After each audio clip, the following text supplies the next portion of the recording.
இங்க இந்த எக்ஸாம்ல ஒருத்தர் மட்டும் காப்பி அடிக்கல, இங்க இருக்கிற எல்லாருமே டிஃபரெண்டா காப்பி அடிக்கிறாங்க.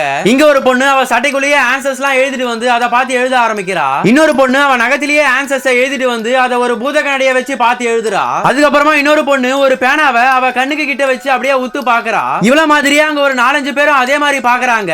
ஏன்னா இவங்களுக்கு முன்னாடி இருக்க ஒரு பையனுடைய சட்டையில அந்த மாதிரி பார்த்தாதான் ஆன்சர்ஸ் தெரியும். அதை பார்த்து இவங்க அப்படியே காப்பி அடிச்சு எழுதிடுறாங்க. அப்ப அங்க இன்னொரு பொண்ணும், சார் என்னோட எரேசர் கீழே விழுந்துருச்சு, அதை கொஞ்சம் எடுத்து தரீங்களான்னு சொல்லிட்டு கேட்கவும் அவரும் கீழே குனிஞ்சு அந்த எரேசர் எங்கன்னு சொல்லிட்டு தேர்றாரு. அந்த கேப்ப ஒரு பையன் யூஸ் பண்ணி அவனுடைய சட்டையை அப்படியே கேட்டான். பார்த்தா அவனுடைய உடம்பு ஃபுல்லாவே ஆன்சர்ஸ் எழுதிட்டு வந்திருக்கான். அதை பார்த்து எல்லாருமே ஈஸியா எழுதிடுறாங்க. அதுக்கப்புறமா இங்க ஒரு பையன் கொஸ்டின் பேப்பர் அப்படியே ஜன்னல் வழியா தூக்கி போட அதை பார்த்து கீழே இருந்தவங்களும் அந்த கொஸ்டினுக்கு ஆன்சரை கண்டுபிடிச்சு பலூன்ல பறக்க விடுறாங்க. அதை பார்த்து இவங்களும் ஈஸியா எழுதிடுறாங்க. இப்ப அந்த சாரும் அங்க பாக்குற டைம்ல கரெக்டா அந்த பலூனை பறக்க விட்டுறாங்க. ஆனா அப்ப கூட இவங்க விடாம அங்க இருக்கிற பொண்ணுங்களை வச்சு ஆன்சர்ஸ் அப்படியே காமிக்கிறாங்க.